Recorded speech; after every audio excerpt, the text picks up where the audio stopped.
Dr. Fauci, I believe you have testified that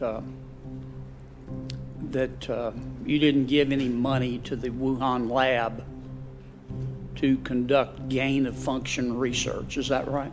That is correct. How do you know they didn't lie to you? Excuse me, sir? How do you know they didn't lie to you and use the money for gain-of-function research anyway? Well, we've seen the results of the experiments that were done and that were published, and that the viruses that they studied are on public databases now.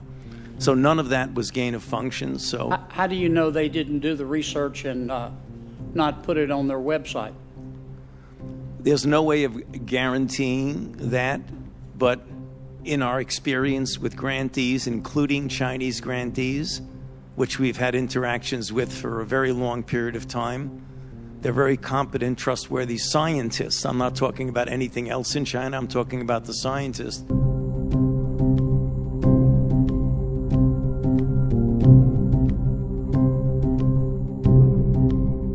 That you would expect that they would abide by the conditions of the grant, which they've done for the years that we've had interactions. So you don't think the Chinese would lie to you? Well, when you say the Chinese are a rather broad group. I know the scientists that we've dealt with have been trustworthy. Mm-hmm. You think all the scientists have told the truth in terms of the origin of the Wuhan virus and not been influenced by the Communist Party of China, do you? I don't have enough insight into the Communist Party in China to know the interactions between them and the scientists, sir.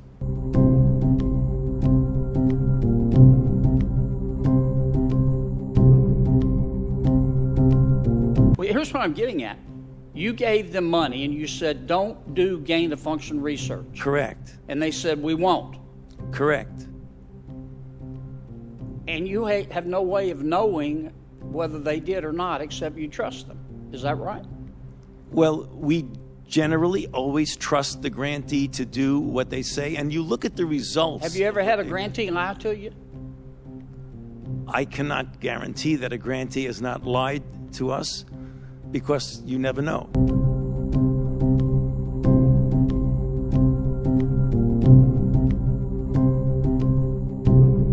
We're also now running this effort to vaccinate people against methamphetamine. I know that sounds odd, but you could immunize against that compound in a way that it would no longer provide anybody much of a benefit if they decided to use it anyway. We're doing that for heroin and fentanyl, and we're doing it for meth. But excuse me for interrupting, does that work if people have already been users? It will. So basically getting your immune system to make an antibody so that in the future, if you encounter that drug, it can't get to your brain because the antibodies grab onto it.